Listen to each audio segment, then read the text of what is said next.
xisbiga model oo ku guda jira samafalkii caadada u ahayd bishan barakaysan ee ramadaanta isaga oo hadiye jeer isku xilqaama intii karaankiisa ka farxinta bulshadiisa danyarta ayaa maalintii arbacadii 12kii bisha ramadaanta kuna beegnayd 12kii bisha maaris 2025 wuxuu xisbiga model ku qabtay magaalada Cookaar ee gobolka Dikhil munaasabad loogu qaybinayay qoysaska danyarta deeq raashin ah oo dhammaystiran kuna filan bishan barakaysan ee ramadaanta waxaana munaasabadaasi goobjoog ka ahayd faahfaahin dheeraadana inaga siin doonta xog hayaha guud ee xisbiga model Marwo Sacaad Axmed Xuseen waxaanay tiri sida tan bismillaahir rahmaanir rahiim alxamdulilaahi rabbil caalamiin maanta way bisha ramadaan ay ku beegan tahay 12 bisha ku beeganna bisha Maars 12keedii 2025 xisbiga model wuxuu la wadaagayaa farxadda soonka iyo barakada bisha barakaysan bisha weynta reer Dikhil kulli sidaan goob joogno maanta halka waxaan goob joognaa inaan deeq walaalaha model intii taagtooda ay ula baxeen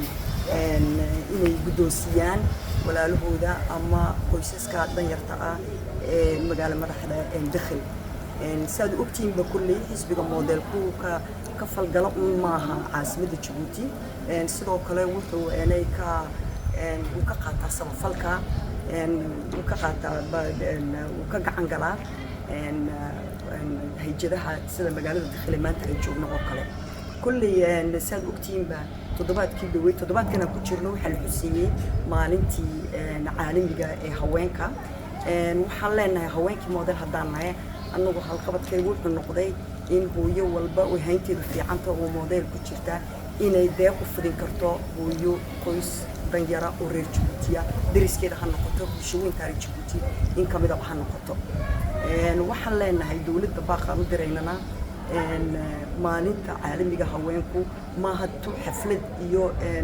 faanfaan iyo gabayo loogu tiriyo hooyada bal hooyadu waa inay noqoto mid dhinac walba xuquuqdeeda helaysa mar walba haddii xagga caafimaadka tahay haddii xagga nolosha ay tahay haddii xagga maciishada in hoos looga dhigo hooyada ay tahay hooyada Djibouti haweenka Djibouti inay helaan xaqoodii ay wadankooda Djibouti ay ku lahaayeen bulshooyinka reer Djibouti waxaan fareen u direynaa qof walba oo reer Djibouti oo hayntiisu fiican tahay inuu dadka reer Djibouti si rasuulkeenaba in la faray calayhi salaatu wasalaam inaan isbarbar joogsano inaan isku naxariisano bisha ramadaan inaan wixii aan isla qaban karno aan isla qabanno oo isku caawino xagga raashinka iyo xagga cuntada kulli faamiyada ama qoysaska maanta halkan aan deeqda ugu doonsiinayna waxaan leenahay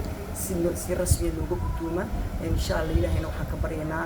falka aan la niminay in mid ilaahay uu naga aqbalo bisha ramadaan ee barakaysan ilaahay nooga dhigo miisaanka xasanaadka loogu bixiyo maalintii yawmal qiyaamaha xisbiga model ha noolaado shacabka reer Dikhil ha noolaadaan reer Djibouti ha noolaadaan assalaamu calaykum wa rahmatullaahi wa barakaatuh